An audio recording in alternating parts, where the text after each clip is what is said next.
di jam yang sama, di sekitar jam 10 malam, ketika mereka ini ada di dalam kamar, mereka berdua ini dengar ada suara perempuan yang nangis dari rumah sebelah. Dan suara tangisannya itu seperti dekat sekali, kayak seolah-olah ada di samping tembok itu. Dan belum lama, sekitar 1 menit kemudian, pagar rumah ini digedor lagi, tak tak tak tak tak tak tak tak tak tak. Nah, Rafli ini pun ngintip, ternyata baru aja dia ngelihat ada 2 anak kecil ini yang lari.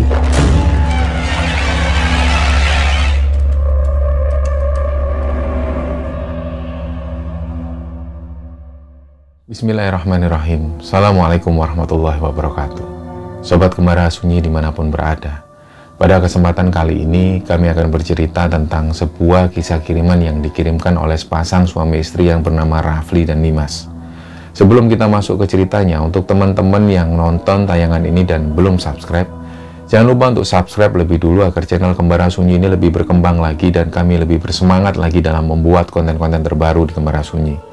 Dan untuk teman-teman yang telah mendukung kami sejauh ini, kami ucapkan terima kasih banyak dan semoga amal kebaikan teman-teman dibalas kebaikan berlipat oleh Allah Subhanahu wa Ta'ala.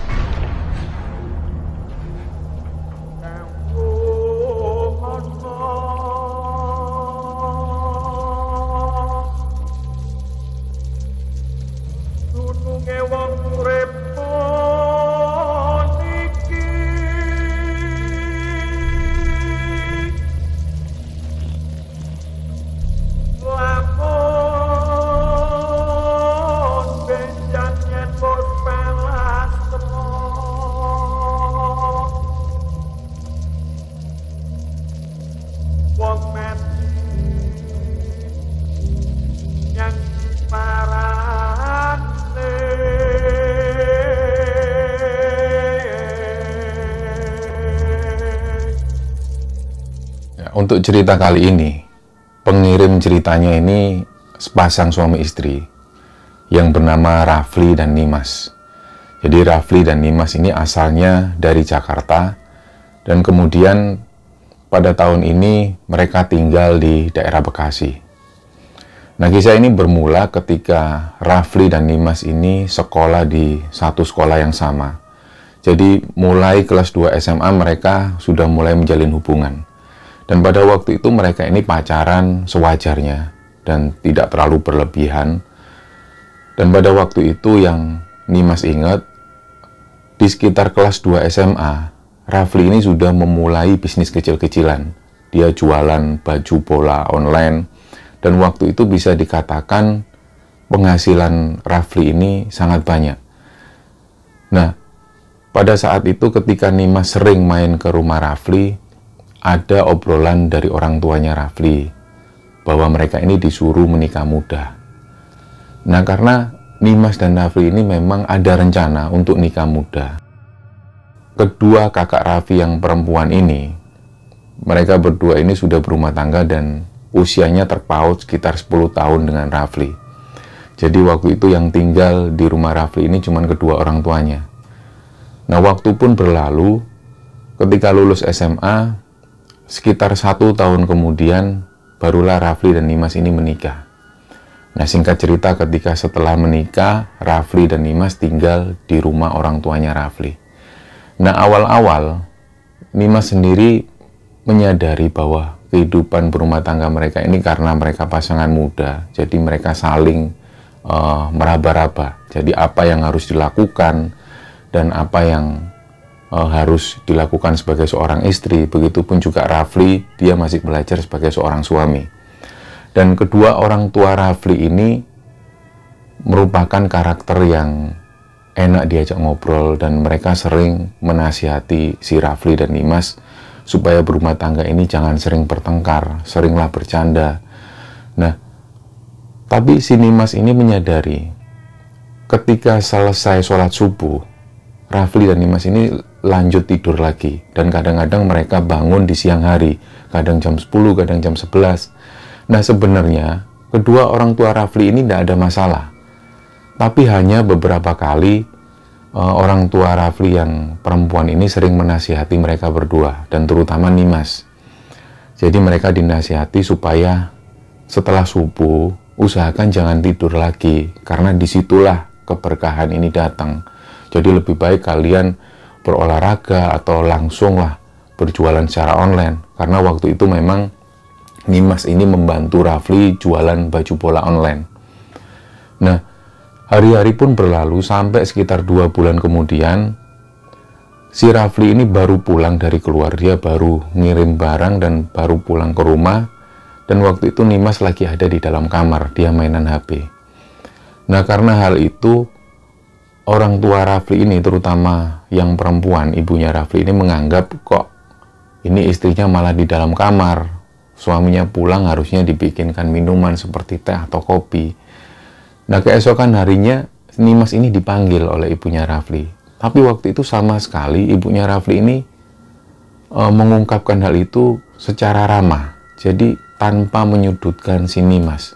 Nah, Nimas ini kembali lagi menyadari bahwa dia ini masih banyak kekurangan dan dia masih banyak belajar.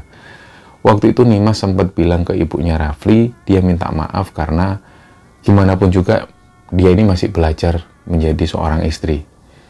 Nah, hari-hari pun berlalu, ketika 3 bulan pernikahan mereka berjalan dan mereka masih tinggal di rumah itu, Nimas dan Rafli ini berencana untuk ngontrak satu rumah. Sebenarnya nggak ada masalah apapun, tapi mereka merasa mereka ini sudah mulai sungkan tinggal di sana. Nah, setiap bulan ketika Rafli ini memberikan uang ke orang tuanya, entah itu uang penghasilan Rafli ataupun uang untuk iuran air dan juga listrik, selalu orang tuanya Rafli ini menolak.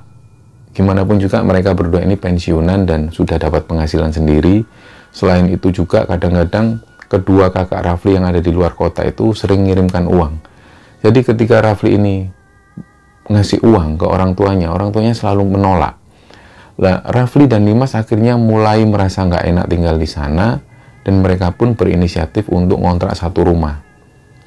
Mulailah kemudian Nimas ini cari-cari di aplikasi online rumah-rumah yang dikontrakkan, dan ada satu rumah yang letaknya di daerah Bekasi, yang waktu itu Nimas sendiri ngelihat di bagian toilet itu ada bathtubnya. Nah, itulah yang membuat Nimas ini tertarik, karena kok ada ya rumah di perumahan yang nggak terlalu besar tapi toiletnya ada bathtub. Nah, rumah ini berjajar 3. Rumahnya kembar semua, ada di satu perumahan dan mungkin pemiliknya sama. Nah, keesokan harinya Nimas bilang ke Rafli dan mereka langsung menuju ke sana. Mereka cek lokasi. Karena mereka tinggal di daerah Jakarta Timur, jadi mereka langsung menuju ke Bekasi. Mereka sampai di satu perumahan. Begitu memasuki gerbang, di kanan kiri ini banyak sekali perumahan dan sudah padat penduduk. Barulah mereka melanjutkan jalan. Di sana ada lapangan kecil, ada fasilitas umum seperti mainan anak-anak dan lain sebagainya. Terus mereka melewati satu perumahan lagi, ada 2 blok di sana yang rumahnya ini sudah tertata rapi, tapi masih belum banyak penghuninya. Nah, barulah mereka masuk lagi sampai ke pojok. Di sana banyak sekali tanah kosong, karena perumahan ini juga menjual tanah kafling. Jadi hanya beberapa rumah yang sudah dibangun di sana. Nah, sampailah mereka di satu rumah itu, jadi rumah ini kembar 3. Dan di depannya ini sudah tanah kosong dan banyak sekali pepohonan dan juga pohon-pohon bambu.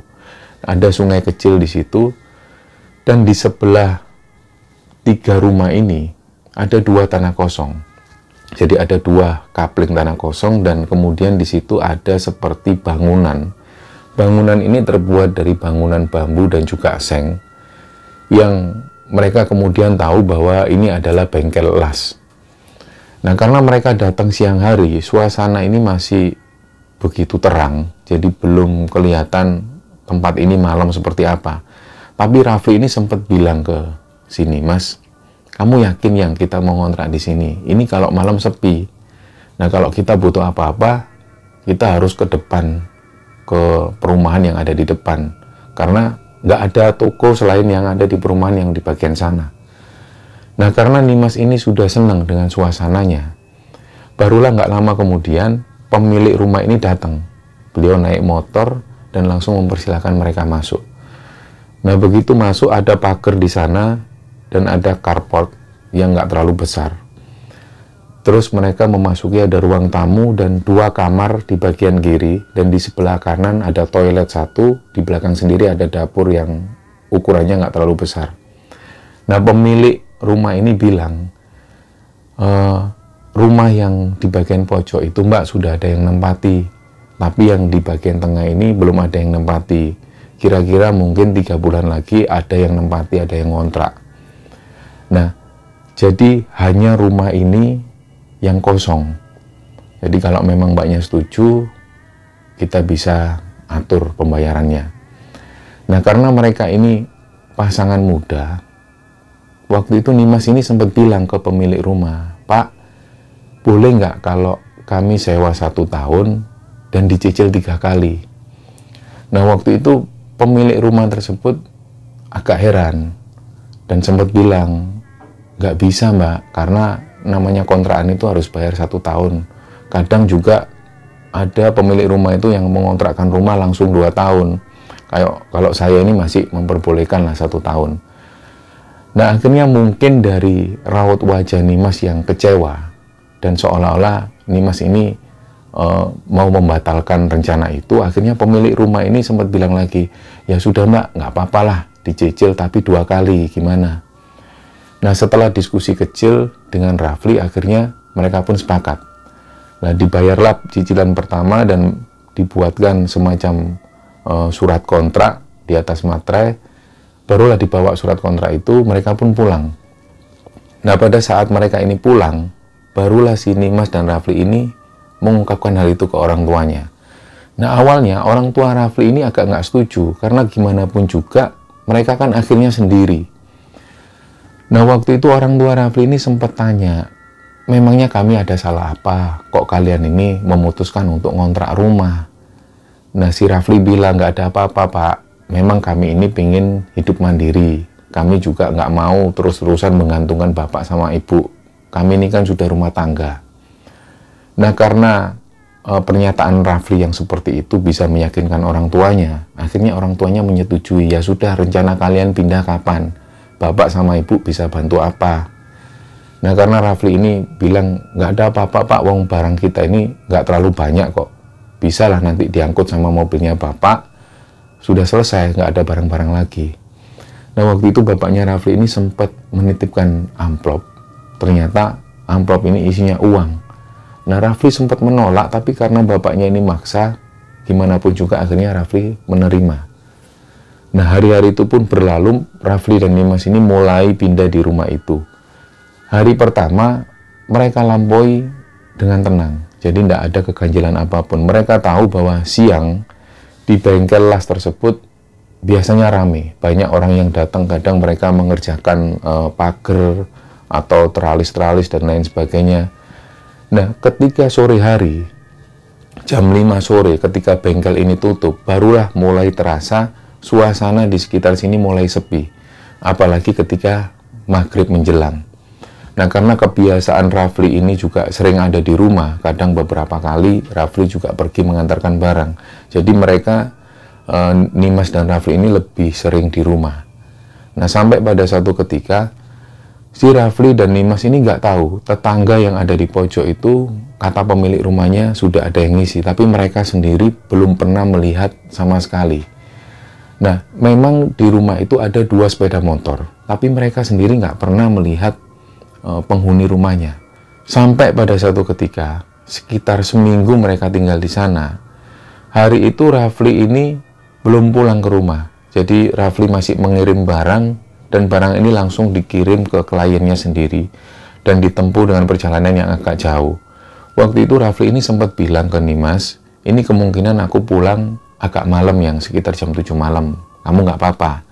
Kalau memang kamu keberatan, ntar aku nyuruh orang aja untuk ngantar barangnya.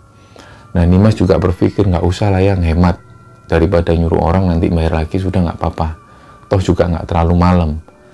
Nah, hari itu Nimas ini nunggu di rumah. Nimas ini dengar ketika pemilik bengkel di las itu menutup pagarnya, Nimas dengar. Jadi itu pertanda bahwa ini sudah jam 5 sore. Nah, suasana sudah kembali sepi. Nah, menjelang maghrib, karena Nimas ini juga agak takut orangnya, Nimas ini keluar dari rumah, dia duduk-duduk di teras itu sambil melihat ke depan. Nah, nggak lama kemudian datang sepeda motor. Ternyata sepeda motor ini, yang naik sepeda motor adalah pemilik rumah yang ada di pojok. Beliau ini bapak-bapak, nggak terlalu tua, beliau pakai kacamata dan naik sepeda motor. Nah, anehnya waktu itu Nimas ini ngelihat bapak-bapak ini membonceng satu perempuan yang umurnya hampir sama. Jadi kayak pakai jilbab, tapi jilbab ini nggak seperti jilbab. Jadi mukanya itu pucat. Nah, perempuan ini bonceng ke bapak itu dan langsung bapak ini menuju ke rumahnya.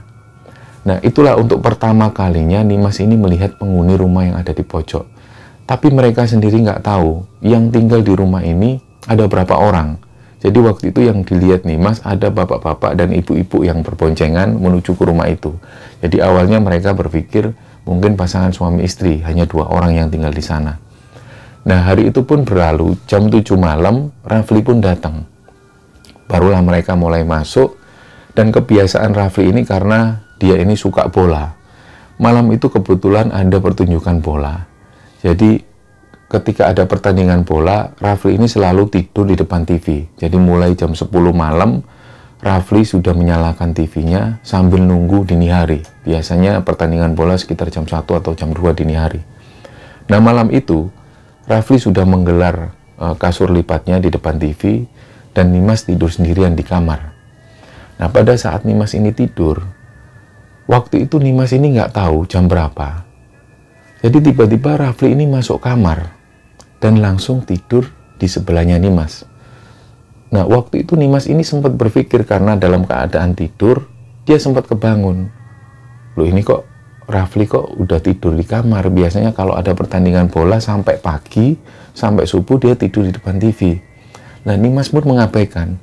Nggak lama kemudian, si suaminya ini tiba-tiba menggerayangi tubuhnya Nimas. Nah, Nimas ini sempat bilang, ngapain siang, udah ngantuk. Tapi tetap Rafli ini terus menggerayangi, dan pada akhirnya Rafli ini minta berhubungan suami istri tanpa ngomong apapun. Dengan bahasa tubuh yang seperti itu, Nimas ini sempat menolak. Tapi karena Rafli ini terus-terusan dan tiba-tiba baju Nimas ini dilepas satu persatu, Nimas pun melayani suaminya. Nah, keesokan harinya, ketika subuh, Nimas ini mandi junub, dia mandi besar, dan keluar dari kamar ternyata si Rafli ini masih tidur. Lah, dibangunkanlah oleh Nimas. Yang kamu belum sholat subuh ya? Lah, Rafli ini pun bangun, dia tergesa-gesa karena dia lupa sholat subuh. Dia langsung menuju ke kamar mandi, dia wudhu dan sholat. Nah, setelah sholat, Nimas ini tanya, loh, kamu tadi sholat kok nggak mandi besar yang? Lah, Rafli ini bingung. Lah, ngapain mandi besar, mau nggak ngapa-ngapain kok semalam? Lah, disitulah Nimas ini mulai heran. Loh, yang kemarin masuk ke kamar itu siapa? Yang minta jatah, kan kamu. Lah, Rafli ini semakin bingung. Kamu yang benar. Akhirnya mereka ngobrol secara serius, diceritakanlah. Nimas ini cerita kronologi kejadian pada malam itu. Jadi, Nimas cerita semua bahwa Nimas mengaku Rafli ini masuk kamar dan minta jatah. Nah, pada saat itu Rafli terang-terangan, dia langsung bilang secara terus terang bahwa malam itu dia ini tidur di depan TV nonton bola sampai subuh hari dan sama sekali nggak masuk ke kamar. Nah, Nimas mulai curiga. Terus yang kemarin masuk ke kamar itu siapa yang? Nah, keesokan harinya, ketika Rafli ini mau ngirim barang, ternyata ada beberapa bagian di sepeda motor Rafli ini yang agak terlepas. Dan itu diperlukan dilas motornya. Jadi waktu itu Rafli langsung menuju ke bengkel las, dia menemui pemilik bengkel las tersebut. Pada saat itu, bapak-bapak ini mengerjakan satu pagar, dan Rafli pun nunggu. Gak lama kemudian bapak ini noleh ke arah Rafli. Kenapa mas? Ini pak mau benerin knalpot ini mau dilas karena agak patah. Oh iya sebentar ya. Nah gak lama setelah itu barulah bapak-bapak ini pun membereskan motornya Rafli, mulailah dilas motor Rafli itu. Nah, setelah selesai dilas, satu bapak-bapak ini sempat bilang, mas, lain kali kalau butuh apa-apa, enggak apa-apa, langsung ke sini aja. Nah, Rafli pun mau bayar. Berapa pak ini pak? Ah, sudah nggak apa-apa, wong tetangga sendiri kok. Loh, jangan pak, saya tetap bayar. Udah nggak apa-apa. Ini sampean simpen nomor saya, sampean catat, kalau ada apa-apa, sampean hubungi saya. Oh iya Pak. Nah, Bapak ini bilang sekali lagi, maksud saya gini Mas, kalau ada masalah, selain masalah las-lasan ini atau apapun itu, yang menurut Masnya ini ganjil, hubungi saya aja. Nah, dari situlah Rafli ini merasa kok pernyataan dari bapak-bapak ini kok ngomong seperti ini, kalau ada sesuatu yang aneh. Akhirnya Rafli pun bilang, Pak, memang selama saya tinggal di sini ini ada satu kejadian yang aneh. Oh ya, kenapa Mas, ada masalah apa? Ceritalah Rafli, ini mohon maaf Pak sebelumnya Pak, saya cerita apa adanya tentang sesuatu yang kami alami semalam sama istri. Ceritalah Rafli bahwa malam itu istrinya ini didatengin satu sosok dan meminta hubungan suami istri, padahal Rafli ada di depan TV. Nah, bapak-bapak ini bilang, sudah Mas, gampang itu sosok gondoruo, memang dia itu memang suka jahil seperti itu. Sudah pesan saya, sebelum maghrib, Mas dan mbaknya dan istrinya itu baca zikir pagi petang. Nah, besok setelah subuh juga baca lagi zikir pagi petang. Itu aja, jangan sampai lepas. Nah, dari situlah si Rafli ini sempat ingat dengan zikir pagi petang karena ada beberapa teman yang juga pernah ngobrol tentang zikir pagi petang ini. Dan apalagi Rafli ini juga ingat kedua orang tuanya di rumah membiasakan untuk membaca zikir pagi petang. Jadi bagi Rafli hal itu dia kenal, tapi memang belum pernah dilakukan. Nah, dari saran itu kemudian bapak-bapak ini bilang, Mas, saran saya, kalau itu sudah sampai lakukan dan masih ada gangguan-gangguan semacam itu, coba nanti bilang lagi ke saya. Oh iya Pak, terima kasih ya Pak.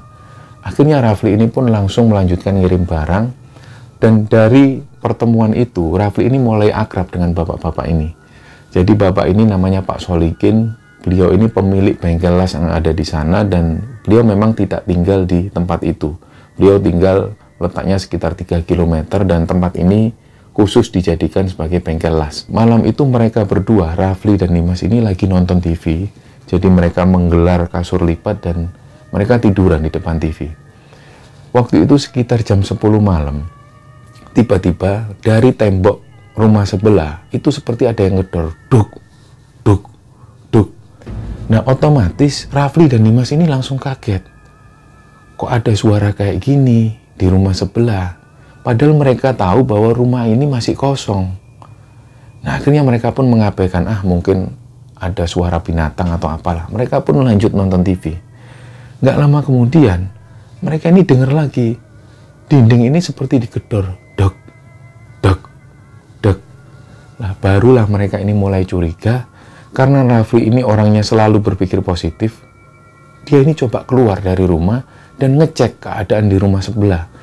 Ternyata memang kondisi rumah ini dalam keadaan gelap. Tapi ada satu kaca yang langsung bisa ngelihat ke arah dalam. Jadi Rafli ini langsung menyalakan senter HP-nya, dilihat. Ternyata keadaan rumah ini kosong dan nggak ada apapun di sana. Nah, Rafli pun coba matikan HP, dia masuk lagi ke dalam. Nah, akhirnya setelah kejadian itu, Rafli ini minta ke Nimas untuk masuk ke kamar. Udah, kita tidur aja lah dalam kamar. Mereka pun tidur dalam kamar. Keesokan harinya, di jam yang sama, di sekitar jam 10 malam, ketika mereka ini ada di dalam kamar, mereka berdua ini dengar ada suara perempuan yang nangis dari rumah sebelah.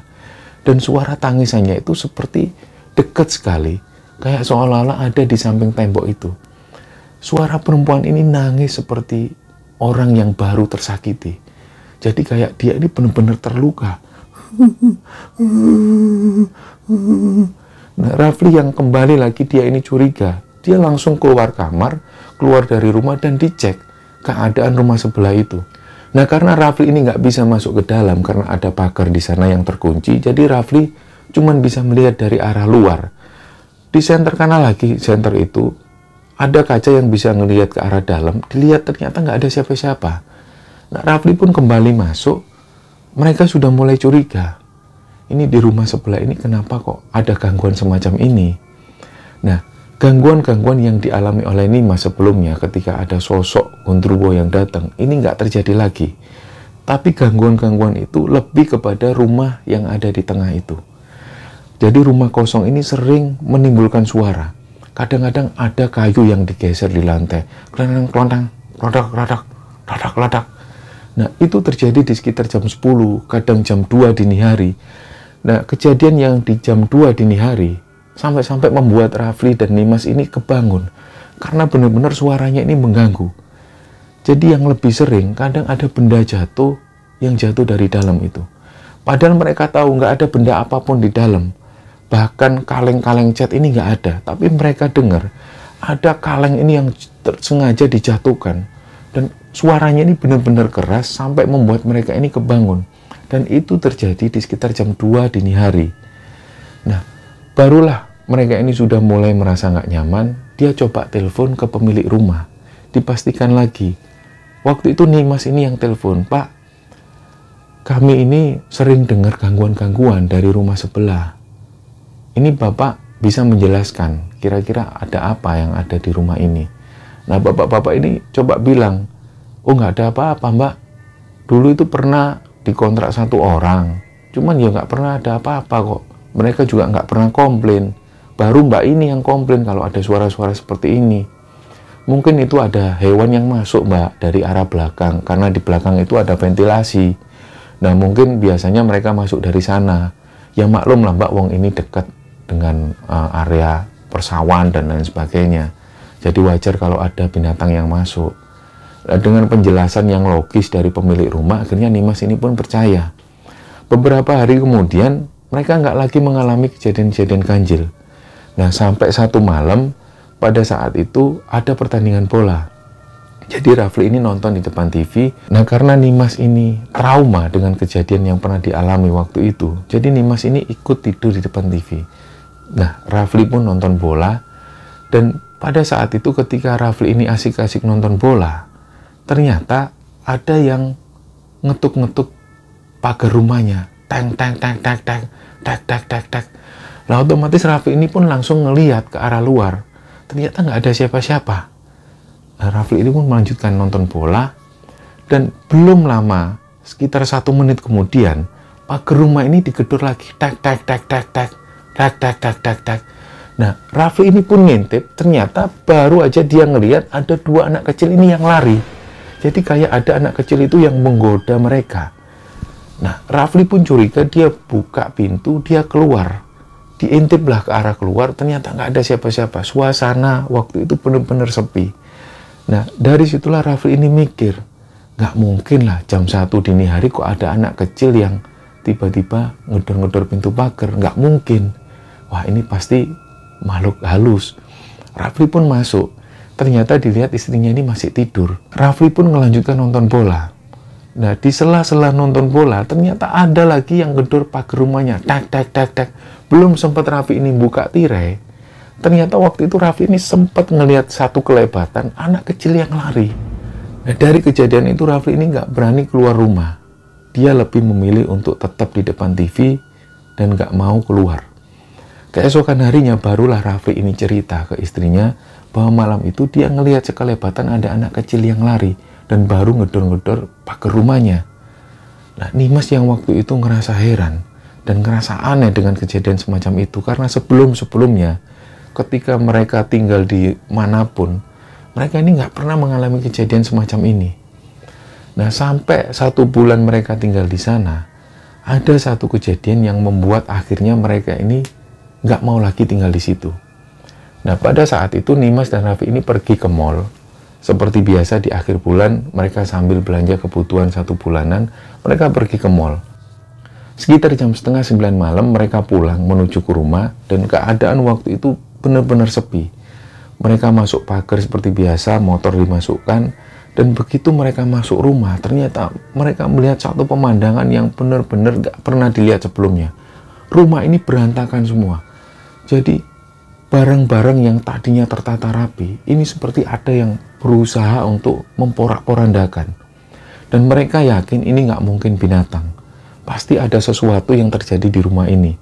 Entah berasal dari rumah ini atau rumah sebelah. Atau mungkin di depan rumah yang semuanya ini semak belukar.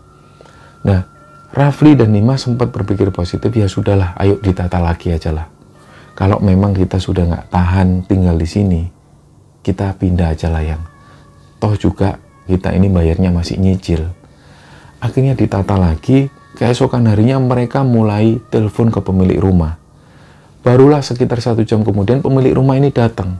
Dan mereka ungkapkan semua tentang kejadian yang mereka alami. Kejadian yang dialami Nimas didatangin satu sosok yang menyerupai suaminya. Kejadian yang dia dengar tentang suara perempuan yang nangis dari rumah sebelah. Dan kejadian anak kecil yang sempat menggoda Rafli di malam itu. Diceritakan semua.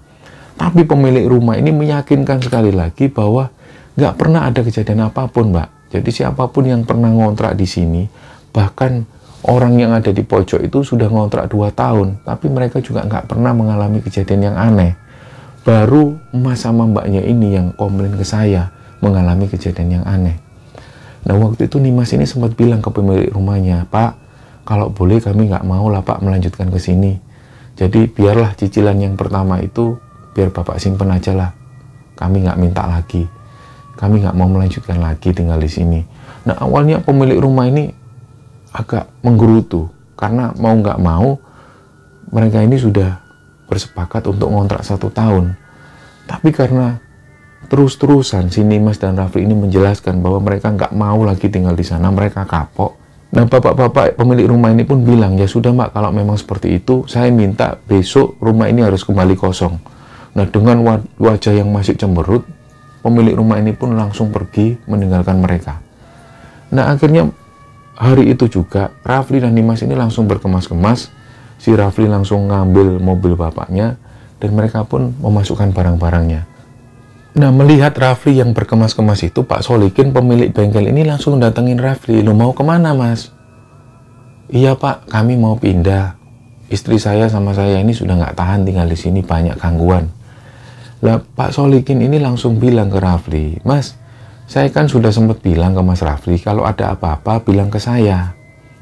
Ya Pak, saya waktu itu sudah nggak punya pikiran untuk menghubungi Pak Solikin. Karena istri ini terus mengalami gangguan dan saya juga mengalami gangguan yang menurut saya itu memang ganjil dan aneh. Dan sampai pada akhirnya kami kapok tinggal di sini. Nah waktu itu Pak Solikin ini ngajak Rafli untuk masuk ke bengkelnya. Mas, sini saya ceritain sebentar. Mereka pun duduk di dalam bengkel, mulailah cerita Pak Solikin itu. Jadi ketika perumahan ini masih sepi, Pak Solikin lah yang pertama kali membeli tanah di sana sebelum rumah ini dibangun. Jadi Pak Solikin sengaja beli tanah di sana untuk dijadikan bengkel las. Nah pada waktu itu memang Pak Solikin ini sering mendapat gangguan karena di wilayah itu terkenal angker. Nah, sampai pada satu ketika ada satu pengusaha yang dia membeli satu tanah kafling dan dibangun 3 rumah. Gak lama setelah itu, sekitar 3 bulan rumah ini berdiri. Rumah ini langsung dikontrak 2 orang. Jadi 1 orang ngontrak di rumah bagian pojok dan 1 orang lagi ngontrak di rumah di bagian tengah. Nah, di rumah bagian tengah ini dikontrak oleh sepasang suami istri, pasangan yang baru menikah. Mereka baru punya 1 orang anak. Mereka tinggal di sana. Dan ketika mereka tinggal di sana, Pak Solikin ini sering mendengar mereka ini sering bertengkar. Nah, menurut Pak Solikin, si suami ini sering marah-marah, nggak jelas. Dan waktu itu sampai ada satu kejadian. Pak Solikin ini melihat si suami ini jambak rambut dari istrinya dan nyeret ke arah depan. Karena Pak Solikin ini laki-laki dan dia langsung keluar. Duh Mas, apa-apaan ini? Jangan kayak gitu. Lah si suami ini marah-marah ke Pak Solikin. Udah, jangan ikut campur Pak. Ini istri saya, nggak usah ikut campur. Lah Pak Solikin ini tetap marah, jangan gitu, ini perempuan anaknya orang kok kamu siksa kayak gini. Lah karena suami ini mungkin merasa takut dengan Pak Solikin, si suami ini langsung meninggalkan sang istrinya. Nah waktu itu Pak Solikin sempat bilang ke istrinya, Mbak, sampean itu kok punya suami kayak gini kok masih tahan. Sudah kamu pulang ke rumah orang tuamu aja, nggak perlu dibela suami kayak gini, ngapain? Lah si istrinya ini sempat diam, nggak ngomong apapun ke Pak Solikin, dia masuk ke rumah. Nah, sampailah seminggu kemudian, Pak Solikin nggak lagi mendengar suara dari suami istri ini bertengkar. Nah, tiba-tiba ada satu peristiwa yang cukup menggemparkan. Waktu itu tiba-tiba ada polisi ini yang datang. Nggak tahu gimana ceritanya, tiba-tiba Pak Solikin ini dimintai keterangan dan ternyata istrinya yang tinggal di sana ini dibenturkan ke tembok oleh suaminya dan sampai meninggal di situ. Nah, setelah kejadian itu, ketika Pak Solikin ini dimintai keterangan oleh polisi dan Pak Solikin menjawab sebisanya, akhirnya rumah ini pun dipasang garis polisi. Dan sampai beberapa tahun kemudian rumah ini sempat kosong beberapa kali, dan waktu itu pemilik rumah membersihkan rumah tersebut dan ada lagi yang ngontrak. Ketika ada yang ngontrak di sana, mulailah banyak sekali gangguan yang dialami oleh orang tersebut. Dan sampai hari itu, Pak Solikin sempat melihat ke arah rumah itu ada bekas darah yang tertempel di dinding. Mungkin waktu itu Pak Solikin merasa apakah itu halusinasi atau enggak, tapi Pak Solikin sempat melihat ada bercak darah itu. Nah, disitulah ketika mendengar cerita dari Pak Solikin, akhirnya Rafli ini juga agak heran. Nah, kejadian itu pun akhirnya menjadikan Rafli ini sadar, sudahlah memang nggak perlu lama-lama tinggal di rumah ini. Nah, setelah mendengar penjelasan dari Pak Solikin, Rafli ini pun pamit. Dan sampai hari ini Rafli ini masih berhubungan baik dengan Pak Solikin, dan kadang-kadang Rafli dan Nimas ini berkunjung ke rumah Pak Solikin yang nggak jauh dari rumahnya. Nah, kisah inilah yang diceritakan oleh Rafli dan Nimas, pengalaman yang pernah dialami oleh mereka berdua ketika tinggal di satu rumah kontrakan. Nah, semoga kisah ini bisa diambil hikmah dan bisa diambil kesimpulan oleh teman-teman semua. Mohon maaf kalau ada salah-salah kata. Wassalamualaikum warahmatullahi wabarakatuh.